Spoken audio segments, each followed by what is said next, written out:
you work for your money your whole life, or you start learning how to make your money work for you. And if you don't figure out this part, you're going to be doing this your whole life. Honestly, we get messages every single day. I've got X amount of money. What can I do with it? They don't even know where to start. What are you going to do with your savings so they do not sit in your bank earning haram interest, doing nothing for you? If people understand the risk, they can mitigate it. And if they don't understand it, then they're not going to know how to put an action plan in place. If you don't take action, you're going to be left behind. You know, you can't rely on your kids anymore to take you in and provide for you. That's not a certainty. So for me, the biggest thing is actually seeing real people genuinely benefit from a little bit of effort. You know, their pension pot took 15 to 20% hit. You're talking about, on a large pension, maybe 150 grand hit. That's £150,000 gone from your potential retirement. Should I invest in an ISA or should I invest in a fund? The number one thing always comes back: past performance is not indicative of future performance, and you shouldn't base your investing decisions based on past results. Welcome back to another episode of the Muslim Pound podcast. Today we have spoken to Adil and Ahmed from Nisba, who are all about halal investing. And we spoke about educating yourself on personal finance. Is Sharia-compliant finance actually 100% halal? We also spoke about if you should be migrating to Muslim countries rather than actually staying in the UK. And why are Muslim financial products more expensive? Think about the halal mortgages. So we spoke about all of this. Enjoy the episode and make sure you stick around because we have a very special game in the podcast. Guys, 94.4% of you do not subscribe to the podcast. So click the subscribe button and join the Muslim Pound, and let's make this into a powerful movement. Assalamu alaikum, Ahmed and Adil, how are you? Alaikum salam, very good. How are you? Alhamdulillah. Okay, let's get straight into it. Why should people trust you guys, Nisba Invest, with their hard-earned savings, considering that there are bigger players out there? Well, they shouldn't, because we never take their money. We're simply acting as educators at the moment. We're just trying to make sure people are empowered and educated so that they know where to put their money. We never ask for your money. There's so many scammers. So if Nisba messages you saying, put your money here, it's not us. So your platform basically says, like a little comparison, that because you put it in with Kate House, you get X amount. You put it with Al Rayyan, maybe not Al Rayyan anymore, but you get X amount. That's basically what your platform is doing, right? Yeah, I mean, we wanted to start and focus on education, and we wanted to do something around Islamic finance, Sharia-compliant investing. And that's, you know, when I spoke a lot to Adil in the early days about what we could do together, my expertise were more in finance and investing. I've worked in the finance industry for 13 years. I'm a chartered financial analyst. I've got exams and I've got qualifications in Islamic finance and regulated financial planning. And it was just thought that we could put our two skills together and go out and educate people about how to invest in a halal way. And the levels of knowledge are all over the place. And it's just about how can we create a system, an ecosystem that can give people that knowledge in the easiest way possible. Because sometimes we've delivered events and even, you know, throughout the event we'll be asked questions or we'll be told things, and we just find out that the level of knowledge in the Muslim community is so low. We've had things like, oh, gold doesn't go down in value. What's the difference? Should I invest in an ISA or should I invest in a fund? The questions to us, which seem quite basic because we've been talking about it day in, day out for a couple of years now, but for the average person, they just don't really understand. So was that the gap when you both kind of sat together and said, look, we need to start Nisba Invest just to educate? Yeah, in the first instance, it was very much the case of you know what, there are platforms out there, there are solutions.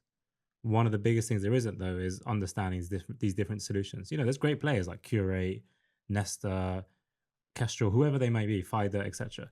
But Muslims see these things and they're confused. They step one, they don't actually understand what they're investing into. They don't understand the basics of what is happening with their money behind the scenes. So we thought, you know, if you're going to go into finance is super difficult in the UK because it's so regulated. So why don't we start off with education? Because I like education. Ahmed really liked doing education as well. He did a little bit of stuff on the side with the youth. And we thought, you know, this is a nice, easy way to get started. Let's put it together in a course. Let's put it together in events, social media, all that good stuff. And let's just help them understand these basic stuff, and in a nice, practical way. And I think Ahmed, from day one, was you know what, if we're going to talk about it, let's open every single account we can find, Sharia-compliant one. and we'll just we'll learn, and then we'll show the users how we do it. I saw that actually recently. You had stocks and shares in a lot of Sharia compliant ones, and when Trump came in, and you said there's one that hasn't gone down, and this was the Sharia compliant. I can't remember which one it was. Yeah, one of the best performing. Well, this year so far, the Europe Islamic Equity Fund has been one of the few ones that hasn't gone down, but everything's come back up now. Not everything, but most things have come back up. But that's exactly one of the things. One thing that we thought we'd do is we'd invest into every single Islamic fund that you can buy on a certain brokerage, and this certain brokerage was trading 212. And the frustrating thing is, we talk a lot about performance just because that's what people are drawn to. How much has it gone up or down over a certain period? But when you talk about performance, you're taking people away from the education. For example, last year we spoke a lot about this one fund, which is a HSBC Islamic Global Equity Index Fund. It's a long-winded name. It's a volatile fund. It's a risky fund for a few reasons. And it's an expensive fund. However, it did very well last year. So we got a lot of messages. How do I invest into this fund? What's the best way to invest into this fund? And the first question I'd go back to them, because we don't give advice, so we can't say you should or you shouldn't buy it. I just say to them, well, why do you want to invest into it? And the most common answer, always, they'd go in roundabout ways, but they say, look, we did well last year. And if you ever look at investing knowledge, or you ever do 5 minutes reading about investing, the number one thing always comes back: past performance is not indicative of future performance, and you shouldn't base your investing decisions based on past results. And the beginning of this year, because the volatility came in, a bit of negativity happened in the market. Guess which was one of the worst performing funds? That exact same one. So it's funny. Yeah, that one is particularly impactful because that's the fund that's in most people's pension. So if you have a workplace pension, whether it's Aviva, Scottish Widows, whoever it may be, if you change your pension from the default one they give you into a Sharia compliant option, in effect, all they do is they put it into this one fund. And that one fund has 103 stocks from around the world in it. And that's fairly volatile, but you don't have much choice. But the scary thing is when people don't understand what's going on. Like a particular person that we spoke to, they had a large pension pot coming up to retirement age next year. And then obviously this year with Trump, what happened in the beginning few months, their pension pot took 15 to 20% hit. You're talking about, on a large pension, maybe 150 grand hit. That's 150,000 pounds gone from your potential retirement fund. So now you have to keep working. And that's the knowledge piece that we're trying to fill the gap with. Because if people understand the risk, they can mitigate it. And if they don't understand it, then they're not going to know how to put an action plan in place. So when you were speaking to the young generation, as you were saying, what kind of issues did you have, or did they have with investing that they didn't know? What was the knowledge gap? I think the different asset classes are a big thing. Like, for example, did you know that there are such things as Islamic savings accounts? And then you always have a bit of pushback in, how do Islamic savings accounts work? What's the structure behind it? And then you try and explain it, and they might not understand. And then you'd say, did you know that there's a financial instrument called a bond? And they go, no, I've never heard of a bond. And then you go, well, anyway, it doesn't matter because bonds pay interest. But there's an Islamic version called a sukuk or a sek. And they're like, all right, how does that work? And then you explain, and there's halal equities, and there's gold, and there's potentially crypto, and there's so many things in the property space. And then their eyes are suddenly open to all the different things that they can invest into. But that's just a small part of the conversation. And when we go into the full kind of framework that you have to consider when it comes to invest, you need to consider your risk profile, your objectives for what you're investing for, and how to execute the whole thing, what brokers to use, what type of accounts to use. It actually becomes quite a large conversation. So at the beginning, when we started doing our talks and stuff, what we tried to do is we tried to fit everything in one session. And I think we went to a few hours, maybe 3 hours. Yeah, our first event was like 3.5 hours. And bearing in mind, we're unknown, completely unknown at this point. We had 14 guests. One was his wife, one was his father-in-law, one was my brother, and one was a mutual friend. And it's like putting these poor people through 3 hours of like investing knowledge, and then alhamdulillah, over time we've refined it down to less than an hour. But yeah, there's just so many gaps, and it's like the biggest thing is Muslims in general have savings. What are you going to do with those savings? And that's it. That's what we try and educate people on. What are you going to do with your savings so they do not sit in your bank earning haram interest, doing nothing for you? So do you think a lot of the barriers for people to enter or people to invest is because they don't know how to define what's halal? There's definitely a question around like how to check Sharia compliance, how to go out and do some research and understand.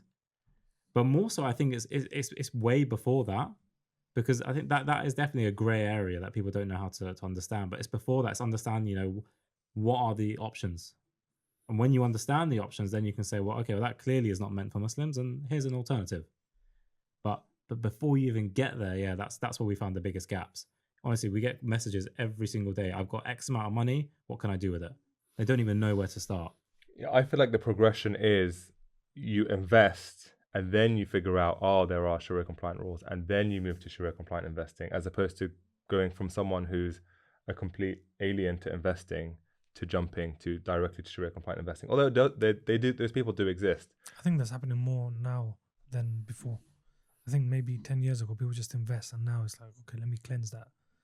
Now, because of all the options and social media guys, like what you guys are putting out and all the other companies you mentioned, people are like, let me invest in Sharia compliant stuff from the outset.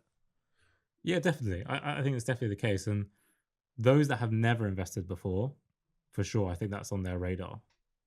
But those that, yeah, I guess you have two different types of customer. Those that had started and they need to try and find a way out, and then those that haven't started that are maybe more conscious. In the UK, it's quite a new industry. I mean, because I've been working in finance for 13 years, when I started investing, I didn't start investing in a halal way, if I'm honest. And it wasn't really a big priority of mine. I thought, oh, let me just invest. Everyone does that at work. Let me carry on and do it. And then Sharia compliant funds started coming out, and I didn't pay any attention to them. I mean, I hardly even heard about them.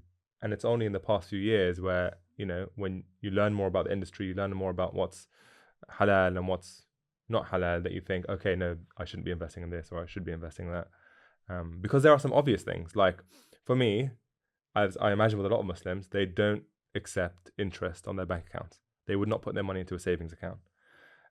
If they knew what a bond was, they probably wouldn't invest into a bond because it pays interest. Those were the obvious things. But investing in a company like Tesco, for example, buying their shares, I wouldn't think twice about it, because I think, oh, Tesco, they seem all right. They don't do something majorly bad. They're just a supermarket. But yeah, then you start to learn more and you start to understand. So how do you define halal investing? What about, for example, what about Tesco would you look into and say, look, this is a Sharia compliant stock and this isn't a Sharia compliant stock? So the first thing is, I guess, we would never say if something is halal or haram. Our beer's not as long as yours yet, but inshallah one day I'll stay away from it. But one day, inshallah, we'll get a proper sheikh on the team. But these rules have been defined by bodies, and very simply, just to keep it really simple, the first thing that makes a stock, investing into a business Sharia compliant or incompliant, is the sector in which they operate.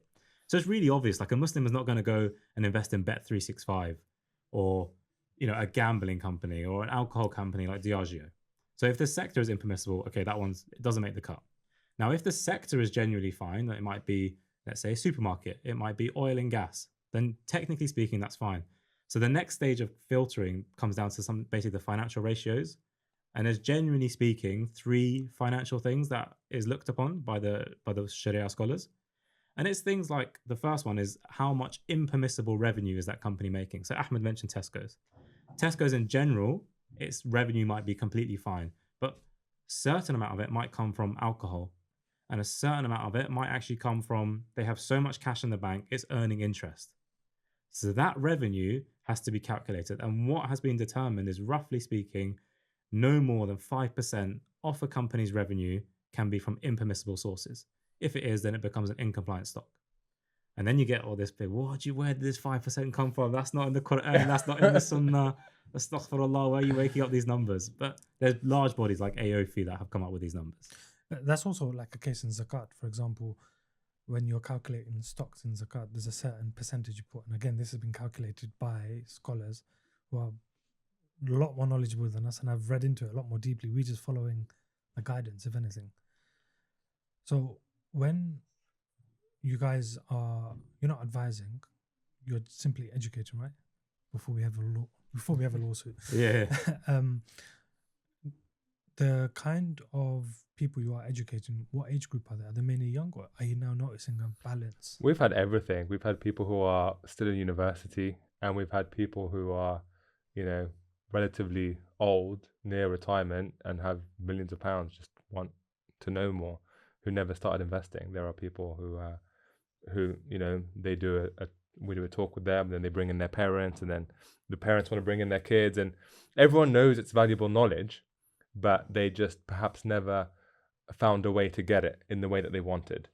The problem, I think, with financial advice is financial education and financial guidance. The problem with it is that there's not much in the Sharia-compliant space. So it's difficult to find someone who will tell you what you need to know. And even if there is someone who may know a little bit about Sharia-compliant investing, we've had some people tell us, oh, so-and-so wasn't a Muslim, and I'd prefer to hear it from a Muslim, because even though they might follow the rules, they might not understand what's going on behind it and things like that. So yeah, it's been a bit of everyone. I don't really think there's an age where it's investing isn't for you or investing education isn't for you. Do you think now the younger generation invest more into stocks rather than the older generation? Older generation used to invest in properties, especially in South Asia, because it was a lot more affordable. Now it's more, you've got Wahid real estate yielders and stuff, but because there's not as much capital appreciation now, from what I've seen, a lot of the younger generations spot 20-30 grand in stocks and let it or crypto. increase. The younger generation love crypto. They love those big swings. Like they love hearing numbers like 10x, 100x, 300x. How often does it happen? Yeah, obviously you have way more losers than you have winners. Is the reality. But they love it. Yeah. And so they've almost become accustomed to such a high level of risk, where investing really teaches you that you don't need to be exposed to that level of risk. So yeah, the younger generation, I think, are more willing to put their capital down and get started. From just from what I've seen in terms of like the social media messages and the emails that we get and the events that we do, I definitely think there's a greater willingness to get started. Do you have people messaging you saying, thank you very much, you give me this information, or following your page, I've invested in XYZ and now I'm doing a lot better? Do you have like success stories like that? We have a lot of people messaging us saying, thank you for the education. We couldn't find something else like this online. Thank you for reviewing this. Thank you for going through this. You made that a lot clearer. One thing Adil and I try to do is, I think sometimes investing education can be quite boring, especially when you go down to things like ISAs and allowances and things like that. So we try and keep it choppy, fast-paced, exciting, with a few jokes in there, as long as no one gets offended. I think that's the way we try and do it. But I don't think we've been around long enough for anyone to say, oh, you've completely transformed my life. There certainly has been a couple, like some kind of basic information that someone was missing about how to, what are the different tax treatments of different accounts. I think you've seen a few people who... Yeah, I think there's been quite a few. I think you're selling us short. Like, we've changed lives. No, but we have, like, some people have said, like, you know what? For 4 years, I've been so scared to do anything. I haven't done anything. And then after your kind of like event or education, I've, alhamdulillah, finally started. We've had people like divorcees that said, I didn't know what to do with my kids' money. We've had, alhamdulillah, we've had so many people say, like, I had no idea where to get started. You know, for 10 years, I've done nothing. For 20 years, I've done nothing. For 40 years, I've done nothing. And now finally, alhamdulillah, like, built a portfolio that I know is going to work for me. Because the reality is, either you work for your money your whole life, or you start learning how to make your money work for you. And if you don't figure out this part, you're going to be doing this your whole life. And that's really what we want to help people, because I've seen it in my own family.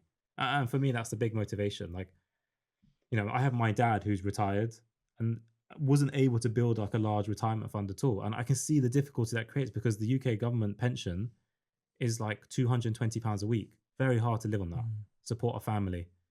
So if you don't take action, you're going to be left behind. You know, you can't rely on your kids anymore to take you in and provide for you. That's not a certainty.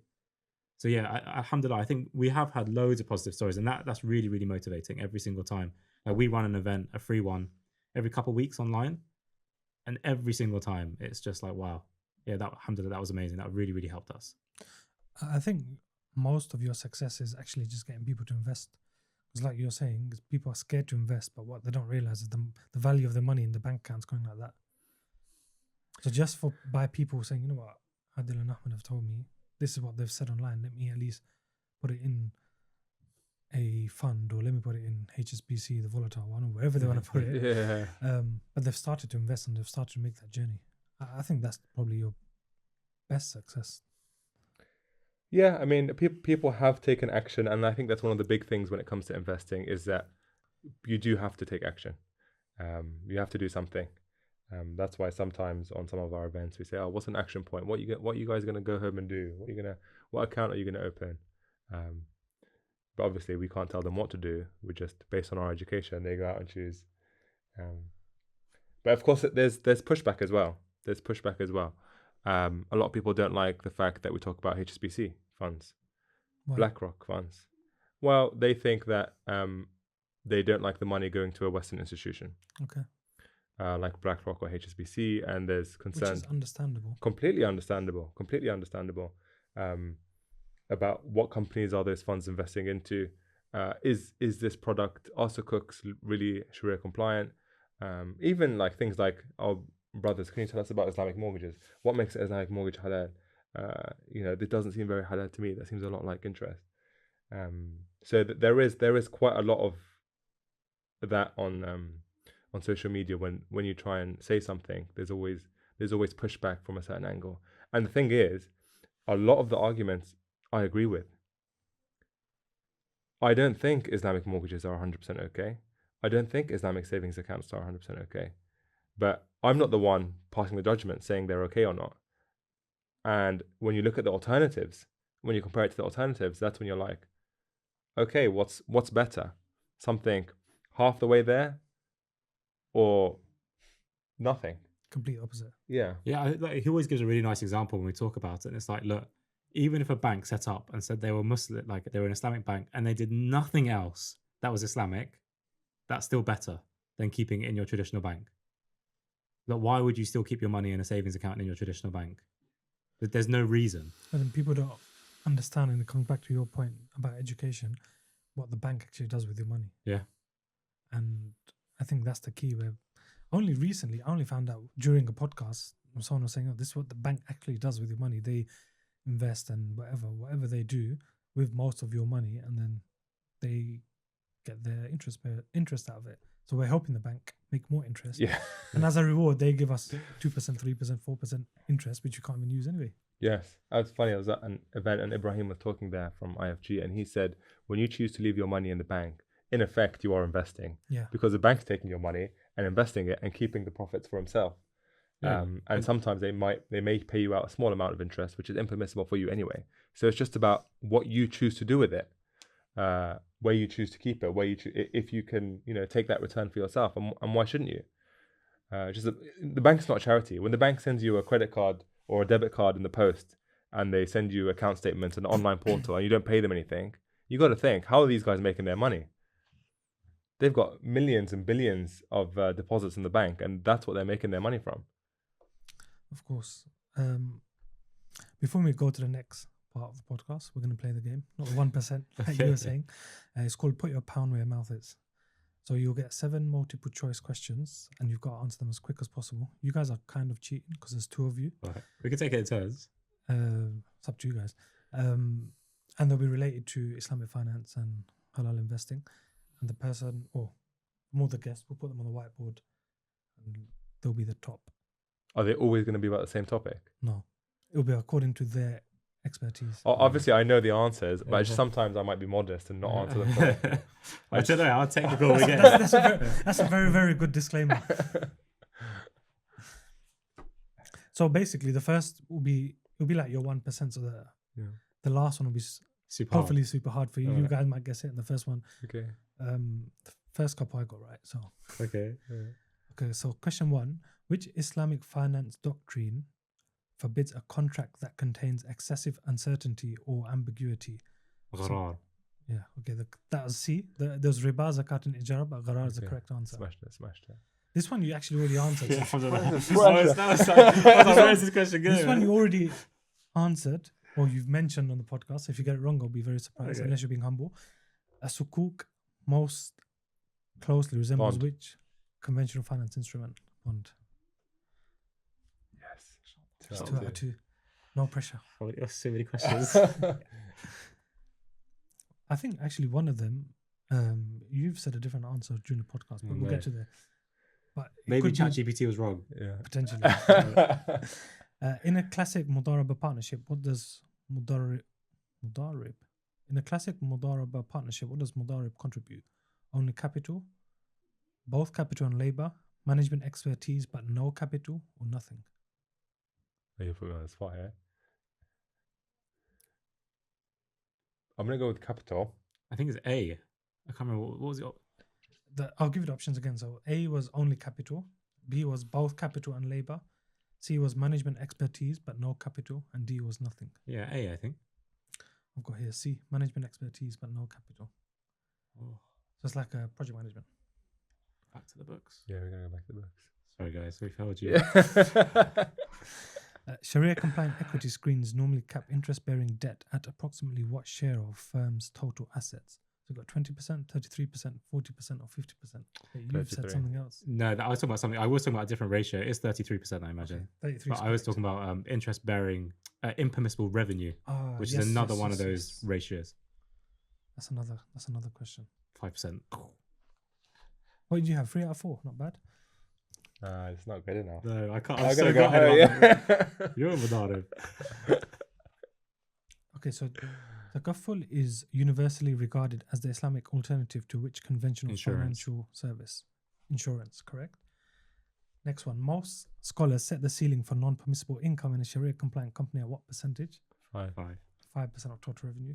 Doing very good. Under draft, this is the final question, by the way. Hard one. This is the 1%. The super one. Under draft Sukuk standard 62, Ah, yes. Yeah. Uh-huh. you know the answer. Yeah. Yeah. What's the answer? Asset back, not asset based. Yeah. Keep going with the question, maybe. Issued by AOFI, Accounting and Auditing Organization for Islamic Financial Institutions, Sukuk issuers would be required to, so A, cap matures at 10 years, No, set profit rate floors against market falls, can't be. transfer legal ownership of the underlying assets to investors, Yes. Yeah. and D is peg returns to a risk-free No. benchmark. No. C, So, yeah. correct? 6 out of 7. I'm so Oh, I annoyed. don't know. I hate gutted. I'm not going to sleep tonight. Back to the books. Yeah. Yeah. You've done very well. You'll be going top of the leaderboard. Because no we're the one- only yeah. ones. Yeah, that's the main reason. If someone else gets asked easier questions than us, I'll watch. Yeah, Yeah, watch it well, closely. But yeah, do you think these were quite hard or easy? they were Depends. all right. Just that one question, I don't think we need to brush up on some of our terminology. Okay, back to the podcast. Reflecting on your journey so far, what's been your best or most rewarding part of the journey for Nisba? I'm guessing one of them will be from 14 guests to, I don't know how many you have now in your courses. That would be definitely one. Alhamdulillah, like when we do the online ones now, we get about 200 to 300 people signing up. So that's You know what it is for me? It's a bit cheesy, but I enjoy working with Adil. As opposed to working with my office, and nothing wrong with you guys. Can you put the bromance thing? It's nice to work in an environment, I think, which is conducive to how you want to live your life. The whole journey to Nisba and to Adil for me actually was a journey towards Islam. Okay. And even my wife was saying to me yesterday, she goes, because my wife has this friend, and she said, "Oh, my parents said to me that so and so friend is good for me, is a good influence on me," and she said to stay with her. And she said it's the same with you and Adil. That's why you need to stay, even if he doesn't give anything to the business. brutal. No, we weren't saying that. Yeah, it sounds like it. No, we weren't saying that. But it's just like, I think that's what I enjoy the most. He's the person that takes me to Taraweeh, and he's the person that gets me into all sorts of stuff when I want to go out with the lads to the pub and stuff. He's gone red. It's the sun. I've been in the sun all weekend. Yeah. So now, what's your favorite Yeah. thing? Well, now obviously I have to say the No, same. you don't have to say the same No, thing. but I genuinely would say, like, for me, the biggest thing, and I really was, I've been reflecting on it quite a lot recently, and so it's best to go back a long time. Ahmed and I actually grew up in the same like community back outside of London. We went to the same Arabic school together back in the day, but we weren't friends because he was like 2 years older than me. And you know what? I actually met with a friend today who's also from the same community, and they were like, I always just got the impression Ahmed never liked me. Ahmed has this like stone cold face, Yes. and you always just think, nah, he's just very cold. And that's just how like I thought back in the day. But then like 10 years later, I used to be a teacher, and I put out a message, I think it was on Facebook back then, and I was like, can anyone take some of my kids for like a school trip? And Ahmed, like out of anyone, was like, yeah, sure, bring them in, and I'll teach them about like the finance industry. And I was like, that's like quite strange for him. That's not his usual behavior. Anyway, and then we didn't talk again for maybe like 10 years, and then we reconnected later and kind of became friends again because we knew we were close. But How did you reconnect? yeah, I reached out to him, and I always thought my heart was very hard. I didn't think. I know my heart's very hard. It's like a rock, like you smash against the wall. And someone advised me, because I asked so many people, someone advised me, look, what you need to do is you need to go out and do on the ground physical charity work. And I don't want to embarrass you, but Adil does a lot of on the ground physical. Oh, I don't know if he does a lot. no, yeah, Okay, not a lot. I wouldn't say a But lot. out of He all my does. friends, he's the one who posts on LinkedIn saying, doing this. He's the one who sends me annoying messages that I ignore. I'm raising for this. I'm going here. I'm going there. So I thought, who do I know that can take me with them to do charity work? I said, this weird guy who I haven't spoken to in 10 years. There was no need No, to sorry. say weird. You're right, sorry. Cut the weird bit out. That guy who I spoke Should we keep that in? Yeah, keep it in. That guy who I haven't spoken to in 10 years. Let me message Adil. I just messaged him saying, hi, Ad. I didn't even know where he lived. He lives one road away from me. No way. Yeah, Yeah, Qadar Allah. For how long? I don't know. It was only been like a year because I was living in Dubai Okay. until about 6. Yeah, probably when he called me, I'd only been living in that place about 6 months. So Yeah, and I didn't even know he lived like down the road from me. But yeah, I asked to go on a little trip with him. Where did you go? Funny, he told me not to go on a trip. And it's only 6 months ago or less did he take me on a trip. We went to Lebanon together. But that what he told me that's not what you need. He said, no, it's not what you need, bro. You need something else. You need something else. What was that? Something else we were talking I don't know if you've ever heard of Sibil No. with the MRDF, the Muslim Research Development Foundation. I've With heard like, of MRDF. so they do like a tarbiyah program that my brother told me to go onto, and it like changed my whole outlook. Because you grow up in the West and you learn certain things, and you almost have to do some unlearning. Yeah. And that tarbiyah program for me was like life changing. And I was like, Ahmed, you need that tarbiyah.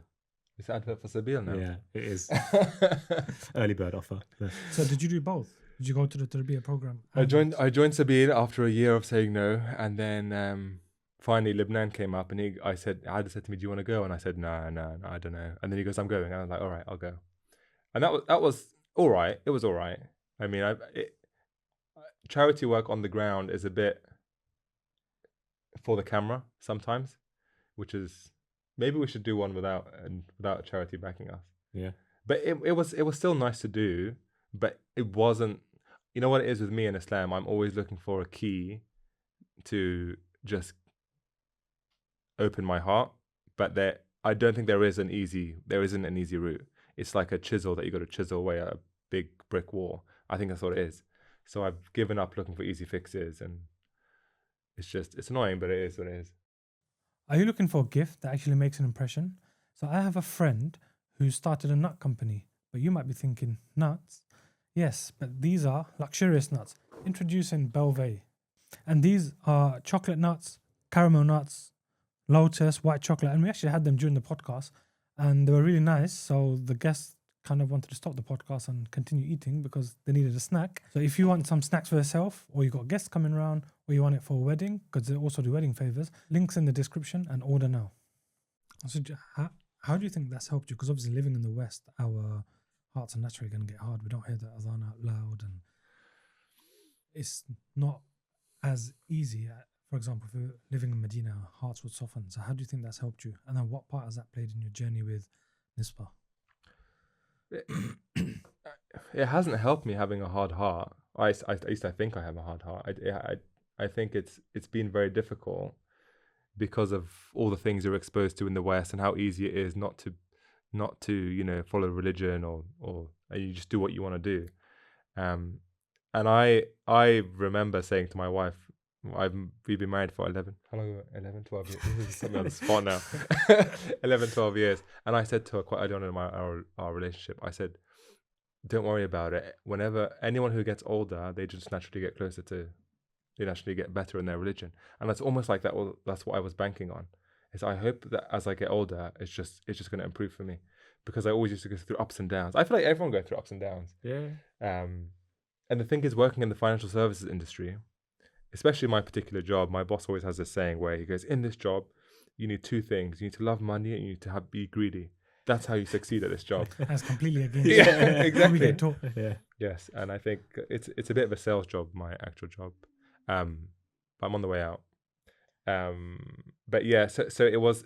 I think it's very difficult, especially with the job I had, and I think the way that everyone's after the money, to try and refocus and get your head in the right space. I always wanted it, and the thing is, I loved having chats. So I used to bring people over all the time, and I used to talk about Islam. Oh, this doesn't make sense, and that doesn't make sense.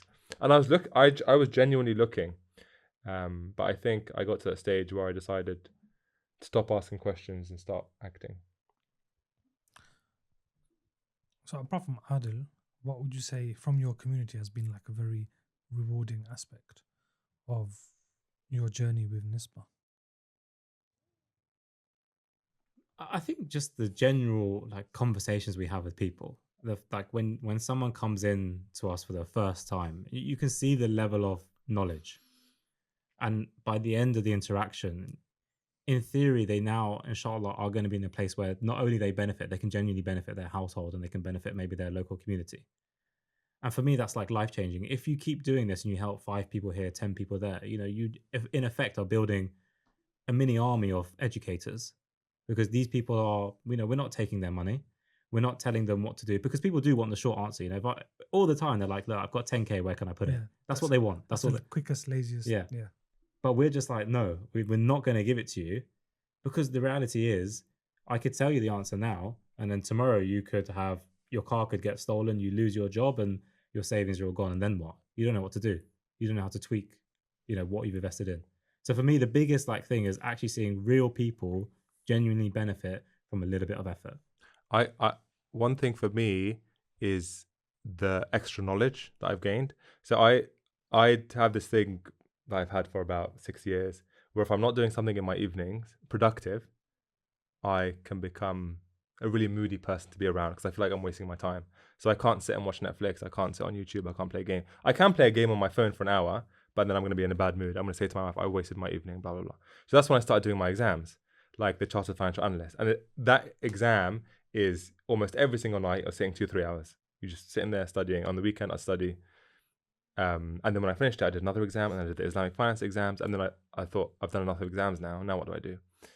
And then I started doing this thing with Adil. And the stuff that I've learned along the way, and the level of detail to not only learn it, but to teach it, I think is so nice, because all the stuff I learned with CFA is kind of stuff you learn for the exam. And then, okay, I can forget about it now. But this stuff, because I'm teaching it over and over again, and because it interests me specifically, it's been really nice. And some really detailed stuff that I think it would be very hard for someone else to pick up on. Like, oh, this fund doesn't purify, even though it should purify, because it's an accumulation fund. Like super technical stuff that I think, oh my God, this is a really amazing, interesting discovery. Let me tell everyone about it. And then I make the video and I think, oh, this is super technical. Why would anyone care about this level of technicality? But people do care. It's true. People do care. You get a batch of people who care, but I think most people probably just want it broken down to really simple terms. Yeah, they do. Then that helps your communication massively. Yeah. I think that's one of the nice things. And for me, it's like, I genuinely came into this with such a low level of knowledge around this subject matter. Like, I made so many mistakes. I lost loads of money, like doing dodgy investments. All sorts of stuff. So for me, in the last 3 years, it's like I can see that you can take someone from here to here. And I genuinely owe all that to Ahmed. He hasn't been condescending or anything to me. My questions have been so stupid. They haven't made any sense. But he's always just been like, no, that doesn't make sense. This is how you do it. This is what happens. So yeah, for me, the knowledge I've gained, life changing. That I will be able to impart on my kids. I'll be able to impart on my wife, my parents, my community. So yeah, just so grateful, alhamdulillah, for that experience. What is your mission with Nisba? It seems like a lot of it's based around, rather than giving a man a fish, is teaching them how to fish. In terms of just, I want to give a man a fish eventually. Yeah. Sounds so wrong. I don't say that. But yeah, ideally we want those two parts. We want to give everyone the education that can. Some people just will refuse it. Some people won't want it. And those people that will refuse it, and those people that have had it, we would love to give them a solution. So inshallah, that's what we're building. The thing is, one thing we're pushing on is a financial advisory where we can legally give people financial advice. And that's one of the things we're pushing on, and take people's money in. We're still 6 months away, so don't. Is that the FCA aspect? That's one part of the things that we're pushing on, inshallah. So that should be up and running soon. But the reality is, because the client doesn't know what they're doing, they hand you over their money. When there's a bit of volatility in the market or something happens, they can easily come and blame you. So there always has to be an education piece with it. And in reality, when it comes to financial services and when it comes to money, people charge seemingly, people charge in a way relative to the assets that you put in. So the charges can add up quite a lot. And especially if you don't know what you're doing, you can end up paying well over the odds for things. And sometimes financial advice doesn't seem very ethical to me because of the charges in the industry. However, some people just don't want the hassle. It's to me a lot of finance and advice and things like that. I see it a bit like a personal trainer. I know how to lift a weight in the gym. I know how to run on a treadmill.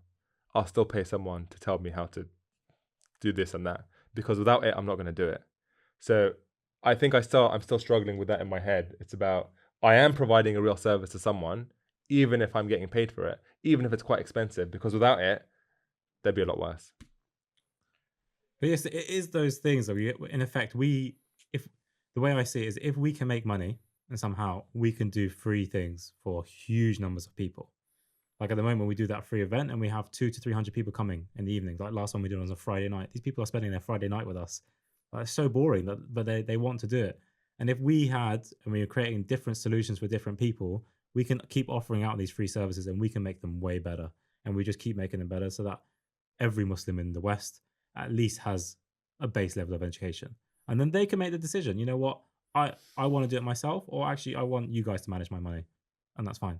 Do you think there's a need for more Sharia compliant products on the financial market for Muslims, even though we have Curate, Wahid, Kestrel, Nesta, and there's so many others as well? Do you think there's still a need for more?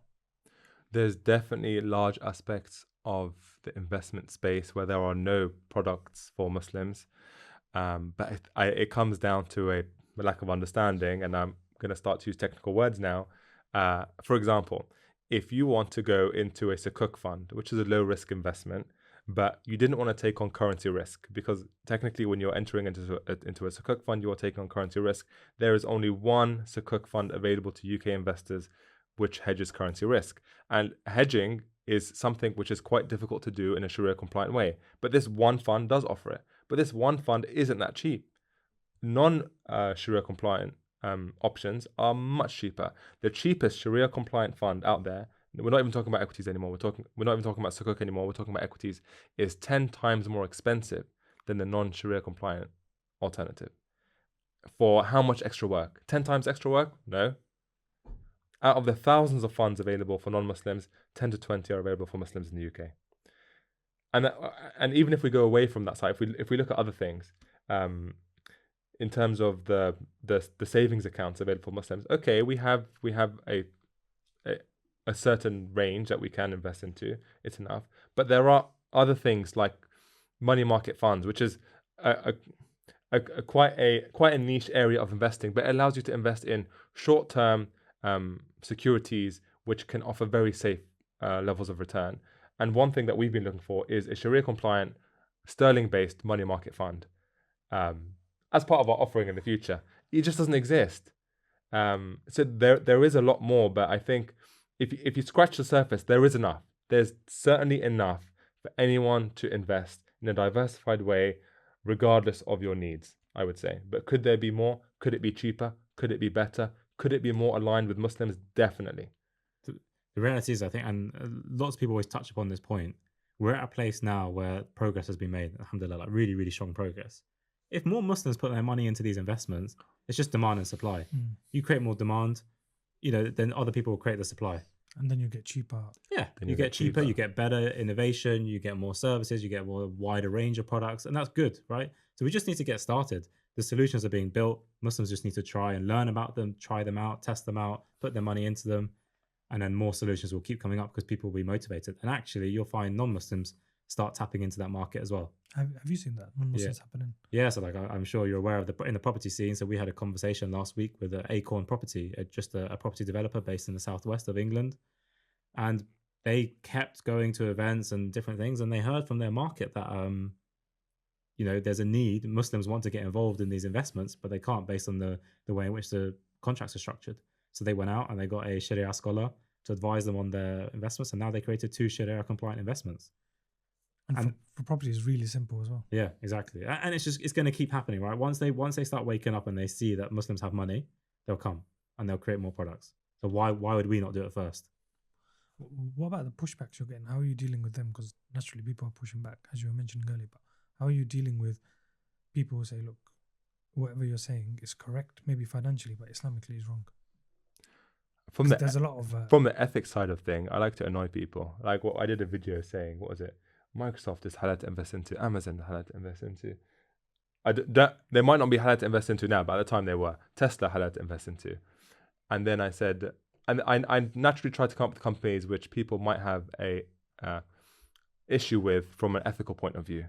And then all the comments were like, "Oh, brother, why are you saying that Amazon is halal or that Elon Musk, Elon Musk, whatever, with his views? You can't be saying this, brother." But at the end of the video, I said, if you don't like the rules, learn, get into the industry, and change the rules.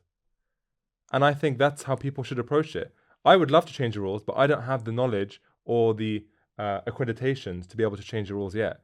But you're not going to get there completely ignoring the industry on the way up. You got to be part of it. You got to be in it, and that's how you make the changes. I think that's how I never like say to people, "You're wrong." I just say, look, if they're coming out with a thing, I say I agree with you. This is a system. Let's work with it in a way to get to where we want to get to, and inshallah, that's our aims as well. Our big aims. There's also like creating a bank in the UK under Western banking laws, which contradict a lot of Islamic laws. There is a need for a bank, but you can't do it under full Islamic law because of Western banking law, and that's why they can't be fully halal, maybe 100%, but they can be Sharia compliant. And they're 2 different things. Yeah, it's a really, really tough one. But what are you going to do if we don't have these Islamic banks today? Realistically, you can't just outright go in and create this bank that's outside of the banking sector. It just won't work in the UK. It might work in another country like Malaysia, but in the UK, it's just not going to happen. So you either take the stance of you try and fit within the regulation and you try and make changes. Like a lot of these Islamic fintechs have actually changed regulation, but they've only been able to do that because they're in it. Or you take the opinion of no, we shouldn't do anything until we find the perfect solution, which may never come. And even with taxes, it depends how far you want to push the question. When you pay taxes in the UK, which you have to, a lot of it goes to paying interest. So in a way, with your taxes, you are paying interest. You're also paying for this service that the UK government is doing, that service that the UK government is doing.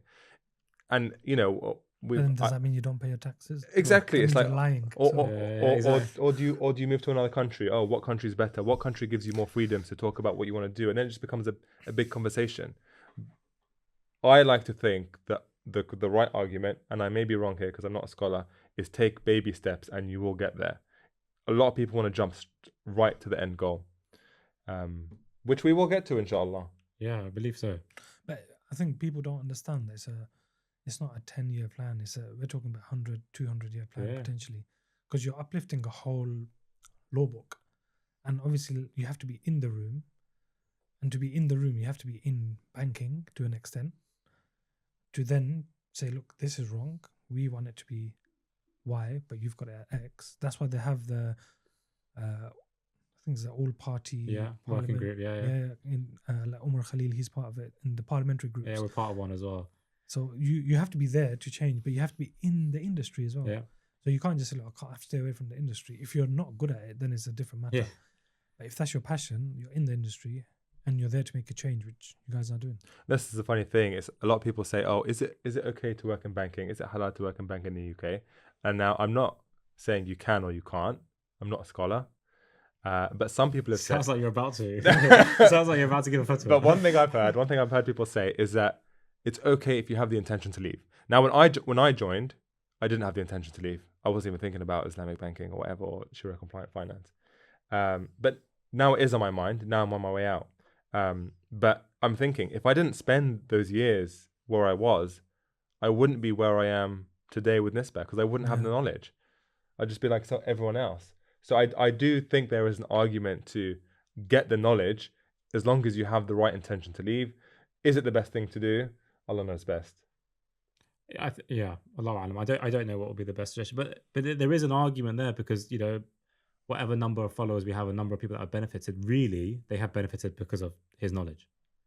So it is a tough one, but we'll see. Where would you say the future is for Nisba? Because you want to become FCA regulated, right? Sure. So you can actually give advice. And then what else do you want to bring to the market? Is there secrets that you can't tell yet? We could go loosely. The main thing is, I think, for me, is we're never going to drop the education side, because I think that's a big passion of both of us. Like we go to university tours, we go and speak to the students, corporates and stuff, and it's genuinely nice. You see on their faces, like they start confused and they end up like, oh, I understood something. So I think the education will remain forever in one way, shape or form. We are, inshallah, going down the financial advisory route, which will only help a certain percentage of the population, which is, the higher net worth individual. And that is a solution. And you know what? There is a need there, because these people are busy, they have money, they want someone to manage it in a Sharia-compliant way. I think there's really only a handful, because Ahmed went through the whole process. Oh, yeah. Of trying to basically create a financial advisory. And you've maybe heard of like St. James's Place. Yeah. All of these like wealth management places basically don't allow you as a Muslim to invest in a Sharia-compliant way. They basically just don't allow you. So creating this is a nice little solution, but it doesn't move the needle massively. So what we would love to do is basically have more of a mass market offering that will help. Right, but introduce you to someone actually. He used to work in Coots. He's like semi-retired, and he's looking to potentially start his own practice under another company, just to keep busy. He's about mid-50s, early 60s. So I'll introduce you to him. I think he'll be quite good, and because he used to work at Coots, I'm sure he'll have a lot of insight. And then he also wants to help the next generation. Did he close Faraj's account? See the one? No comment. But he left because of October 7th and everything, and he's like, I can't work anymore because I'm helping the people that are destroying our brothers and sisters. And I spoke to him a few weeks ago. I'll drop him a message if I remember. Yes. After the podcast, because I think you guys would actually really benefit, or mutually benefit actually, and who knows where it can go. That would be wonderful. Yeah, thank you. Do you want to cut off the business? Or? Oh, that's all right. You can just make that for me. So what about things like financial coaching? Because obviously right now you can't coach, right? Yeah, we can. Coaching You can is coach. okay. Yeah, you can coach, because guidance is different to advice. You can give guidance which is generic. It's like, look, these are the different investment products. So these are savings accounts. This is the kind of risk and reward of them. These are equity funds. This is the risk and reward. Can't say you should put some money here, some money there. But you can educate them on that. And that's what we do, because some people need that one-to-one support.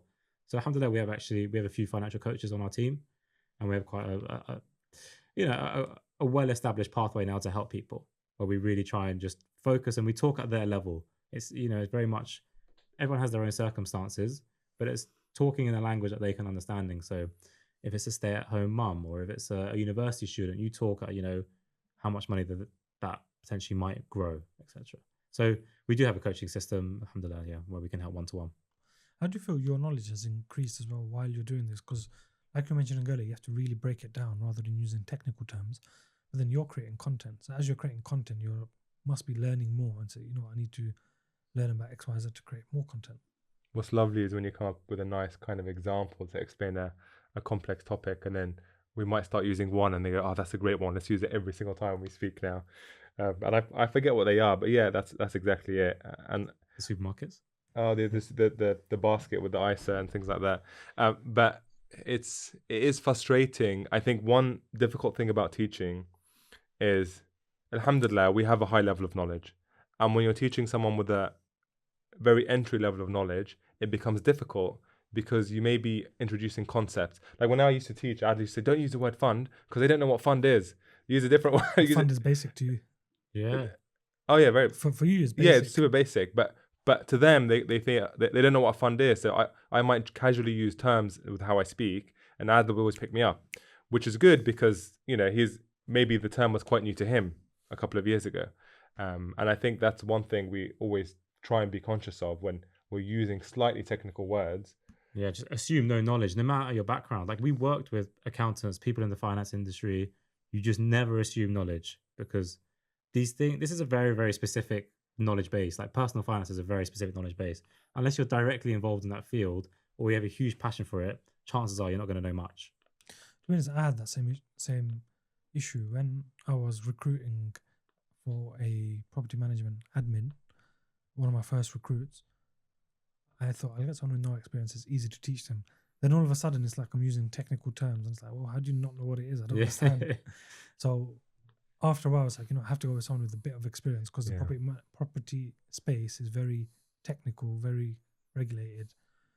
Not as much as finance, but it's a similar thing there, because you mentioning fund, which I might understand, you may understand, but the average Joe might not understand, then creates a problem for you, because people are like, oh, well, can't really resonate because these guys are. Yeah. Exactly. And funny thing is, we do make videos, and I had someone comment once saying, brother, I didn't understand a single word you said in that video. I wish I understood.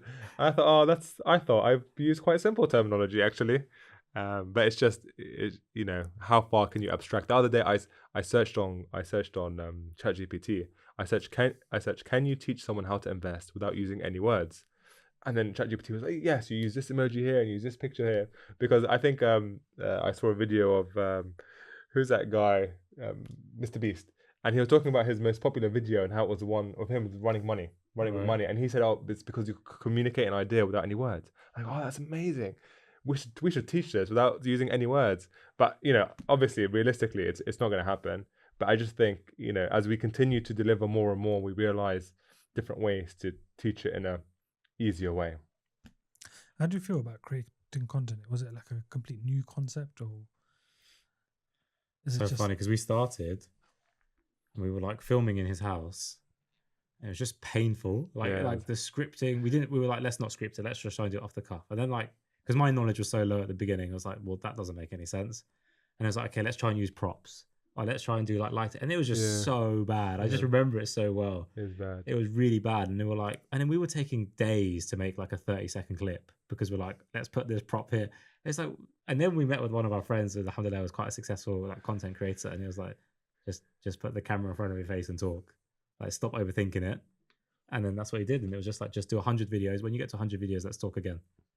And it was just every single day. It's not too difficult. What I find difficult is remembering that not everyone's watching all of your videos. Not everyone knows everything you're doing. But if I've talked about a certain topic 2 days ago, I'm thinking, no way am I going to talk about that again today. I talked about that last week. Why would I talk about it again today? But in reality, there may be someone I'm following. I watch one of their videos, and I feel like I would have watched one yesterday as well. And then I go back on their content, and there's 50 videos in between that I haven't seen. It's just, I think you have to remember that the algorithms don't show your followers or users all of your videos, and they're probably just showing stuff that they're more likely to engage with.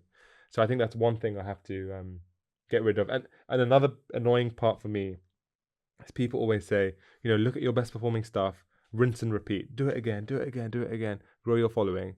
But sometimes I do want to talk about something different. So it's like you have to kind of balance the two. Some things might interest me a bit more. It might be maybe the more technical stuff. But in reality, I feel like the very basic stuff does well. And I think that makes sense. I think it makes sense. But sometimes... That's like your growth content, isn't it? Where more people don't understand the basic stuff. Exactly. But it's that thing, isn't it? It's like the thing that's truly beneficial for people, they don't want to watch. The thing that's easy, they do want to watch. It's like, I want to give you this, but the algorithm's not, it's showing me that you don't like it. So you end up just doing a lot of this. And that's the scary thing. People watch a 30-second or a 60-second video and they're like, got it. We know I'm Islamic finance wizard. I'm going to invest by myself. I don't need you guys. I don't need anyone. Yeah. So it's one of those dangerous things with social media. And then they come back to you saying, I've lost someone. Yeah. So do you think there's a lot of activity happening in UK with Islamic finance? Do you think UK has a chance to be like the hub for Islamic finance in the future? I think the UK is behind on a lot of things. It would be nice if they could try and carve themselves out a niche in this area. And I think they could do. They certainly have more headway than a lot of other countries. For example, the UK is one of the few non-Muslim countries to have ever issued a sukuk. Yes, the UK government raised money by issuing a sukuk. And I think it's quite open to those conversations. So I do think it can be a leader, especially in the Western world when it comes to Islamic finance. And when the guys at Nesta wanted to change laws, they managed to change laws in the UK system. So I think it can be from that aspect. But the only aspect which I think will be difficult is, we're looking at FCA now, 6 to 12 months. That's quick. Yeah, tens of thousands of pounds of startup costs just for the FCA regulation. It's just the business environment here, I'm finding, especially in the highly regulated sector with lots of red tape, isn't too conducive. Whereas if you go to the UAE, it's like, yeah, it's a lot more straightforward, very quick, very fast. We'll get you in. We really want business. Whereas here, it's just a bit of a snail's pace. But it is genuinely further ahead than a lot of the Western countries, like way further ahead than the rest of Europe. Do you think it's further ahead than America? I think so. I think there's only a couple of, especially in the fund space, there's only a few players there. I think the UK has a higher density of Muslims than the US. So I think it's we kind of raise awareness for it. Yes. Yeah. But it just seems genuinely like, I don't know, obviously because we're deeply involved and we're watching stuff every day, it does seem like it's growing at a faster pace. So we'll see. What would be for you like your ideal Islamic finance landscape in the UK? I would want to see products that are the price the same. Number one. Example? Well, the funds, I don't want to pay 10 times as much when I invest into an equity fund. I don't know why there's only 3 different Sukuk or 4 different Sukuk fund options and why they're so expensive. I want to invest in gold in a way where my currency is hedged. Sorry, I'm using technical terms, but there isn't any offerings there in that space. I want, if a non-Muslim wants to use a robo-advisory, they've got tens, if not hundreds to choose from. Muslims have 2 to choose from. If you want advice, there may be 3 or 4 different financial advisors that focus on Sharia-compliant investing advice. There's hundreds, thousands of non-Sharia-compliant ones. Of course, there's going to be less. Like there's going to be less halal butchers than non-halal butchers in the UK. And we're not trying to. I don't know. Is there nowadays? I reckon I think there is. Is it still less halal butchers than normal butchers? More halal butchers. I think there's. I reckon there's probably it's close. I think it depends on the areas. Yeah. If you go to like a random place in Suffolk, yeah, you of ain't gonna course. find a halal butchers there. I think it was fine if in financial services 4% of the offerings to retail clients was made Sharia compliant. The same relative. Are we 4%? Are we 4% of the population? I thought it was 7. We're 7% now. Yeah. Oh God, no wonder. We're populated. No wonder they hit us. Yeah, We're 4 million. 4.5 yeah. million out of But there's 60. other things that would be really nice, like car insurance, home insurance, other types of like different products that you could live your way in a life. In Malaysia they have this system whereby you can actually pay your tax into the zakat pot directly. Like how cool would that be? Yeah, that would Like be your pot doesn't actually go into like central government; it goes into a zakat pot, which is then they create like a waqf fund as a result. So that sort of stuff would be really cool, like where you could live your whole life. Because we love to complain about the UK, but the UK has benefits. It's not that bad compared to a lot of other compared places. to a lot of other places. And it raised us. It gave us it's our home to our families and our education and our places of work. So it can't be that bad. So why not try and make it better? So if we had things like insurance, banks, you have halal student finance now. and that's what I was going to say earlier. There's like 2 big changes that have happened because Muslims have been on the ground in these institutions, in these like all party groups. Halal student finance now, big thing that came from like IFG and all these other guys. And then also pensions. There's big restructuring now happening around the Sharia compliant pensions, which is going to help millions of Muslims. And those things are huge. And, we could potentially have more and more law changes if we know what we're talking about and we're directly involved. So what would you say to those people who, like yourself, are working in finance, in the corporates? What would you say to them Muslims to actually push Islamic finance to the front? Because there's a lot of very smart people who are working in finance. But in my opinion, if we get a lot of Muslims pushing Islamic finance, it can become a powerhouse a lot quicker. And like you said earlier, non-Muslims would prefer that product. What was funny was we were at an event once with Nesta, and someone put their hand up and they said, "Oh, how can I get into the Islamic finance industry and get a job there?" And then the CEO, what's his name? Yunus. He said, "Oh, we'd love to hire, but we can't pay as much because we're all small companies. Where the big banks and the big asset managers are paying, hundreds of thousands of pounds for more experienced people. We wouldn't be able to hire them." So I think the first thing has to be a self-reflection, because anyone who's in a decent corporate job or in the financial services industry is going to be on a very comfortable salary. And either you're going to have to go and start something up yourself, or you're going to have to join another company.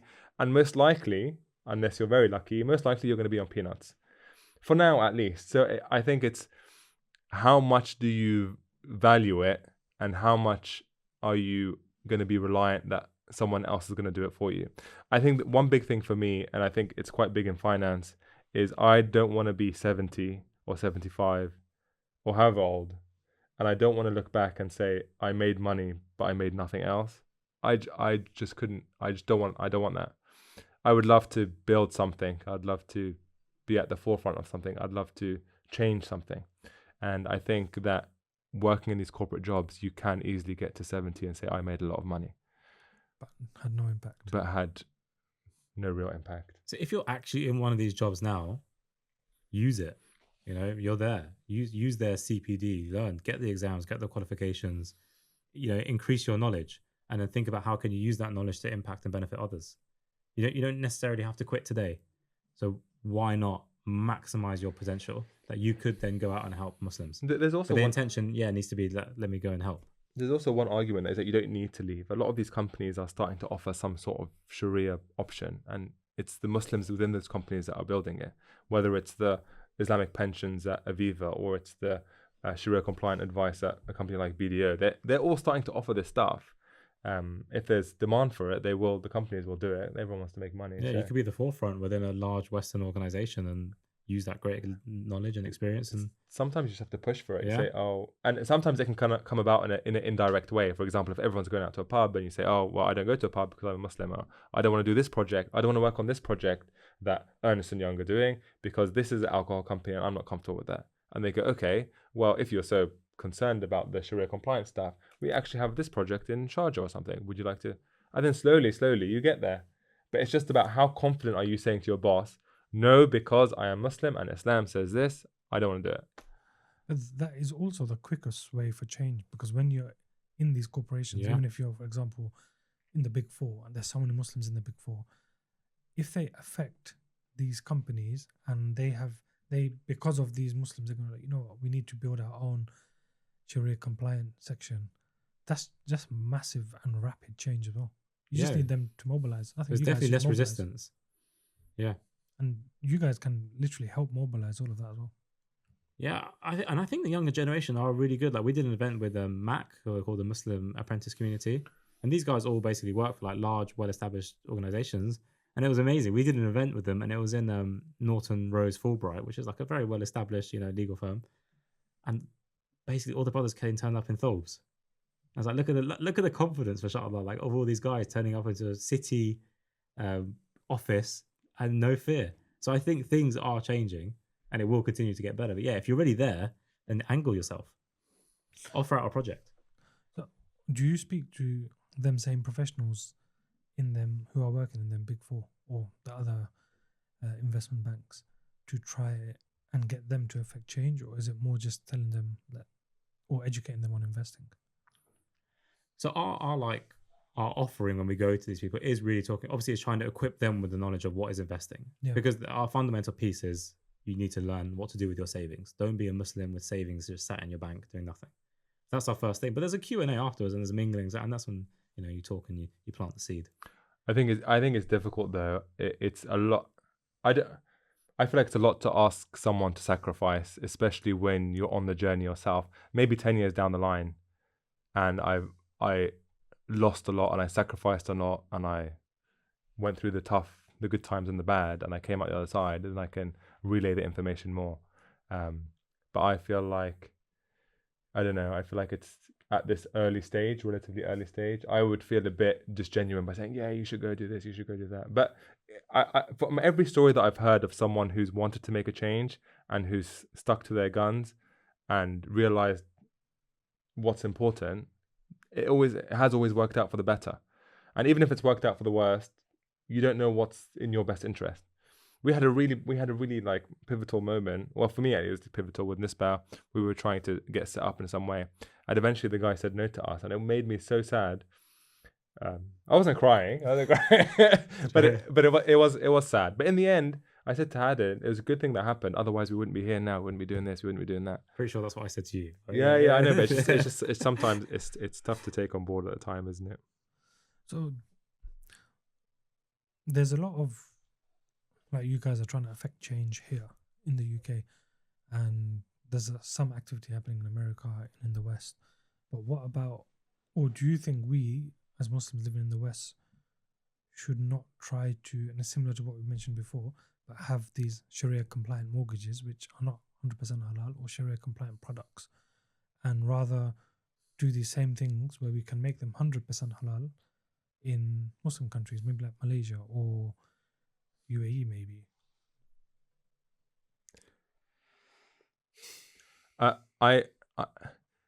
It's almost like, how much do you want to bite off in one go?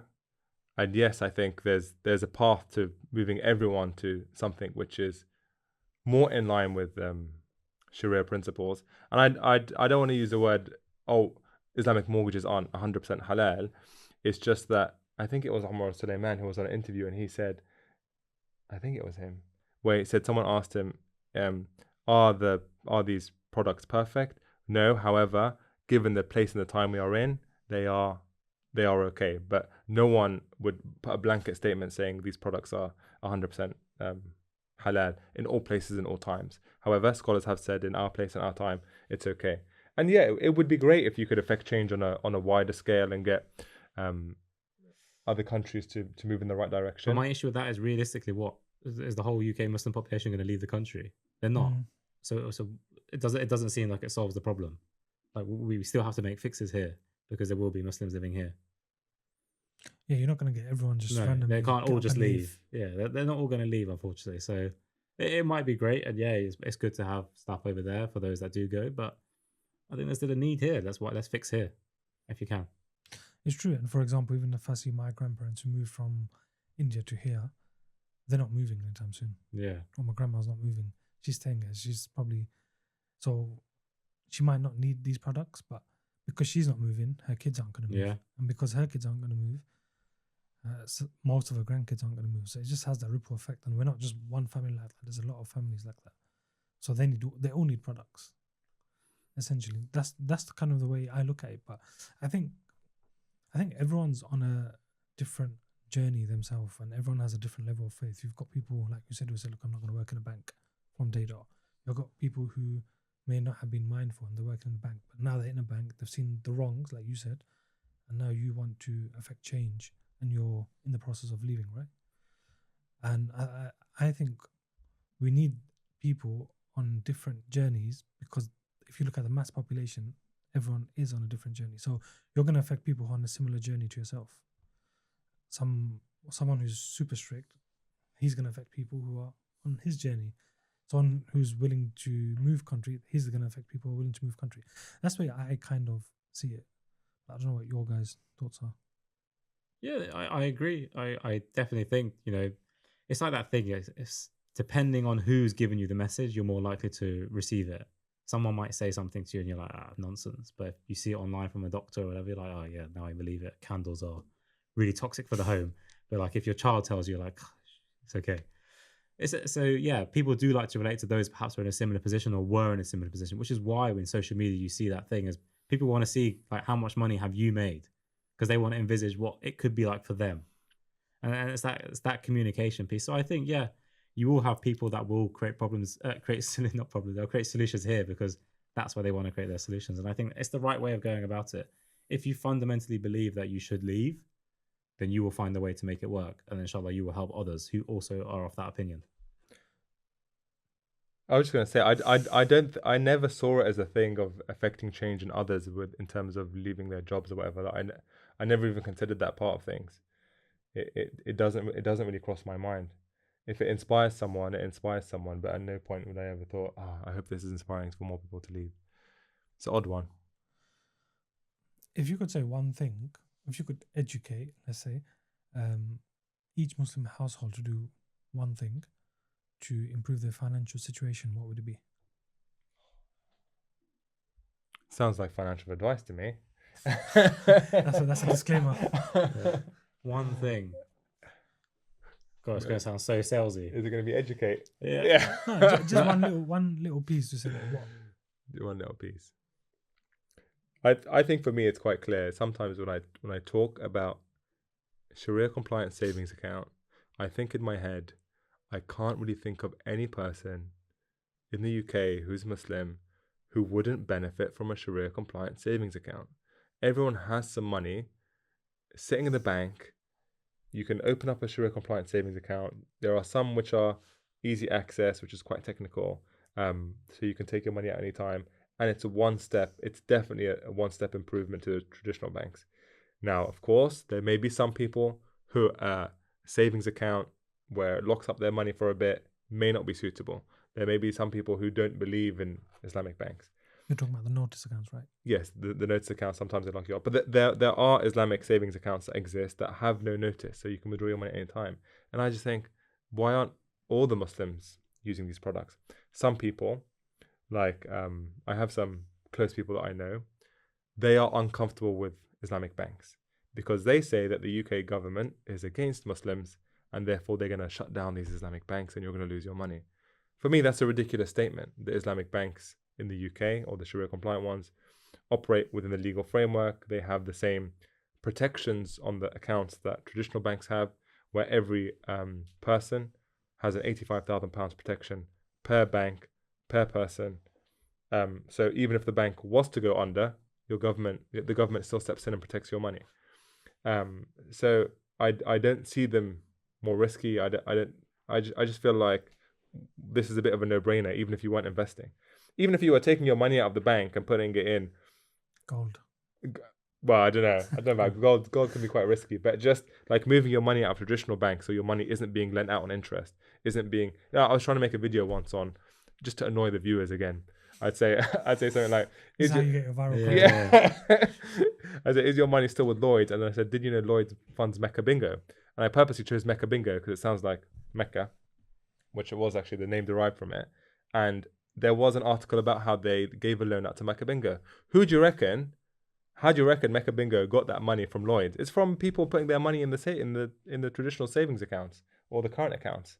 So it may well be Muslims funding against Mecca Bingo. The same one when I was trying to find articles about it, you have Muslims protesting in Leicester because there's a gambling company called Mecca Bingo in their place. So I think that for me is obvious. The advice is look into Islamic savings accounts. And where can they find it?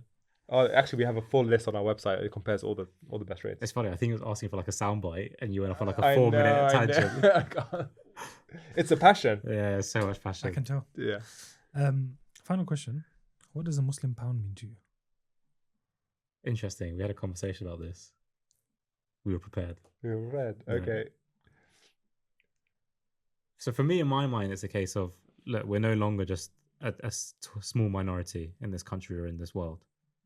We can have influence and we can have effect. And in effect, in terms of our spending power, so the Muslim pound, for me, is a case of that we can make some change.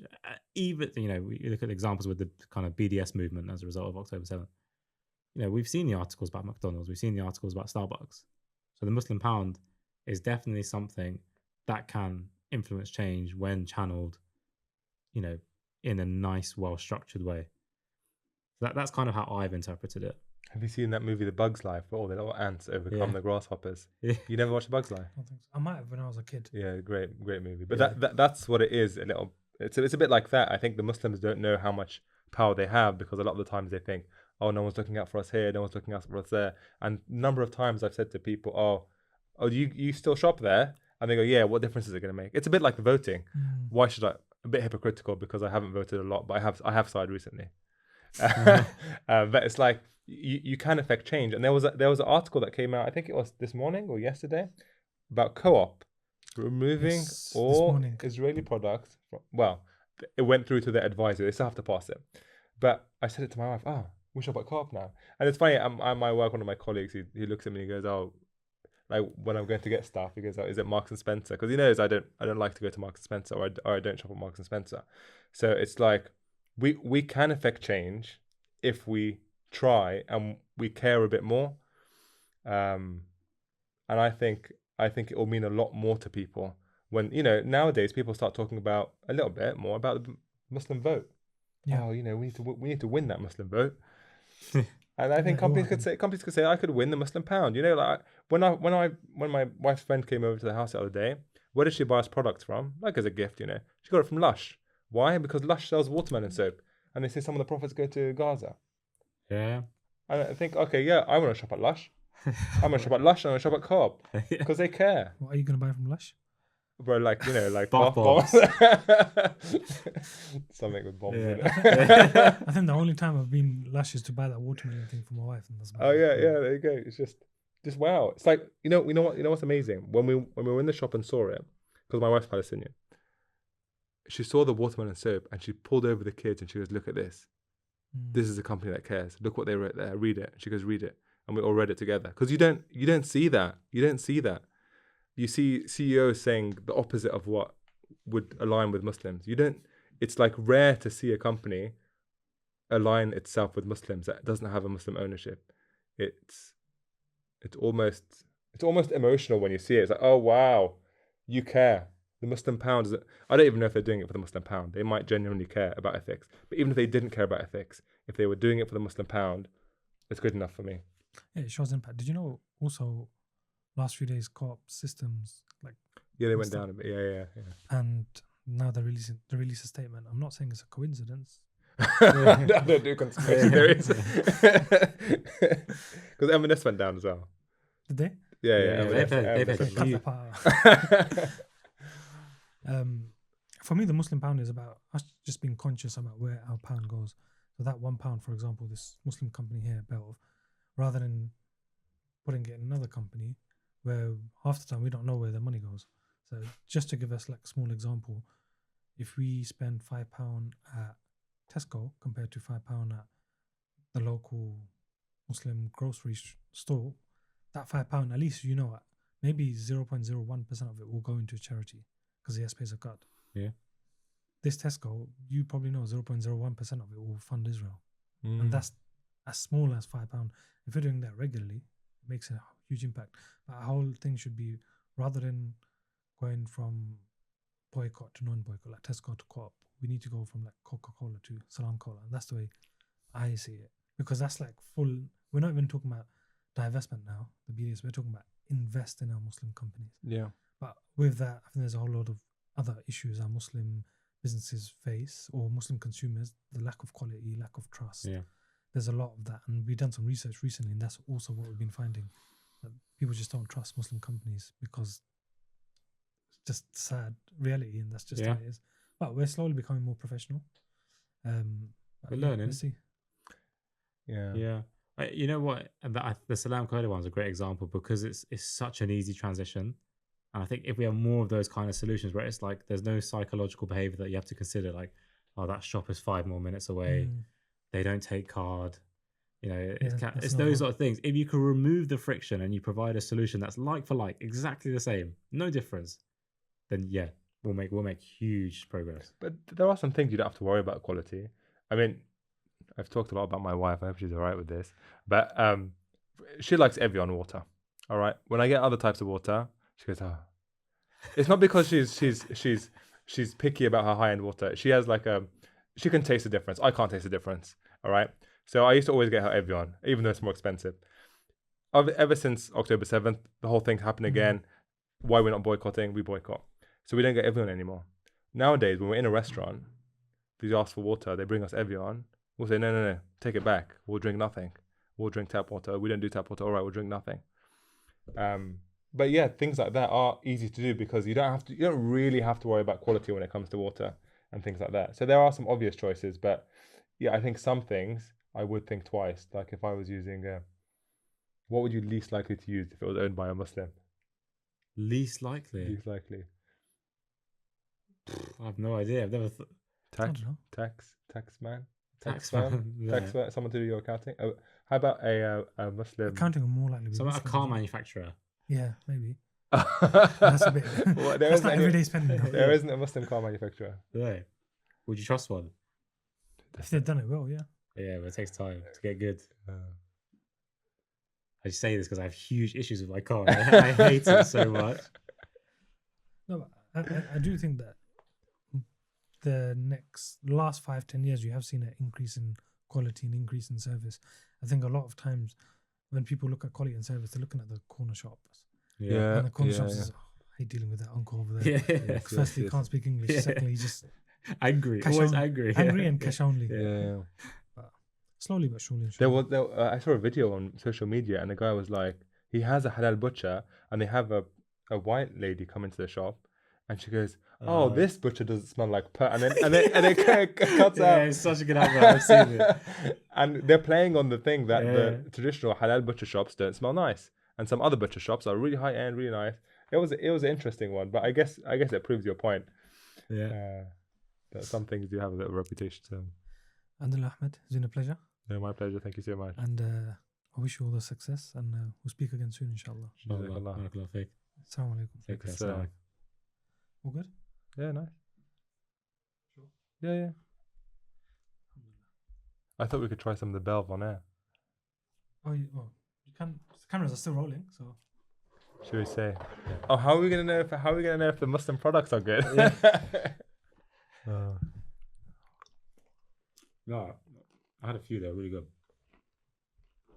Are you gonna keep them in the studio Yeah, why not? Once it gets empty, I'll have to ask for a refill. for guests each time Or for me. If I get. If they last. for lunch? They're quite nice. Mm.